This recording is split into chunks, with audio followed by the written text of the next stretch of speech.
പണ്ട് പഞ്ചവടിയിലെ നിബിഡ വനങ്ങളിൽ അരുണന്റെ പുത്രനും സൂര്യന്റെ തേരാളിയുടെ മകനുമായ ജടായു എന്ന പക്ഷിശ്രേഷ്ഠൻ വസിച്ചിരുന്നു. ശ്രീരാമന്റെ പിതാവായ ദശരഥ മഹാരാജാവിന്റെ അടുത്ത സുഹൃത്തായിരുന്നു ഈ വയോധികനായ കഴുകൻ രാജാവ്. വനവാസക്കാലത്ത് രാമലക്ഷ്മണന്മാർ ആയുധങ്ങളുമായി പുറത്തു പോകുമ്പോൾ സീതാദേവിക്ക് കാവലായിരിക്കുമെന്ന് ജടായു വാക്ക് നൽകിയിരുന്നു. എന്നാൽ ഒരു ദിവസം മായപ്പൊന്മാനിന്റെ പിന്നാലെ രാമനും സഹായത്തിനായി ലക്ഷ്മണനും പോയ സമയം നോക്കി ലങ്കാധിപതിയായ രാവണൻ സീതയെ അപഹരിച്ചു.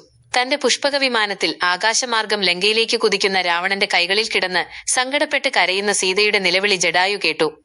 താൻ അതീവ വൃദ്ധനാണെന്നും ലോകം ജയിച്ച രാവണന്റെ കരുത്തിനു മുന്നിൽ താൻ ഒന്നുമല്ലെന്നും അറിഞ്ഞിട്ടും ജടായു പിന്മാറിയില്ല. ധർമ്മം സംരക്ഷിക്കാനായി ആ പക്ഷിശ്രേഷ്ഠൻ ആകാശത്തേക്ക് കുതിച്ചുയർന്നു. "നിർത്തു ദുഷ്ടനായ രാവണ" എന്ന് ഗർജിച്ചുകൊണ്ട് അദ്ദേഹം രാവണന്റെ വഴി തടഞ്ഞു.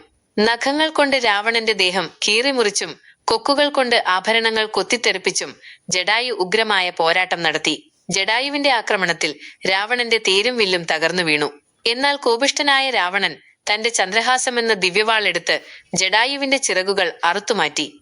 രക്തം വാർന്ന് ചിറകറ്റ ജടായു ഭഗവാൻ രാമന്റെ നാമം ജപിച്ചുകൊണ്ട് ഭൂമിയിൽ പതിച്ചു. സീതയെ അന്വേഷിച്ചു നടന്ന രാമനും ലക്ഷ്മണനും രക്തത്തിൽ കുളിച്ചു കിടക്കുന്ന ജടായുവിനെയാണ് കണ്ടത്.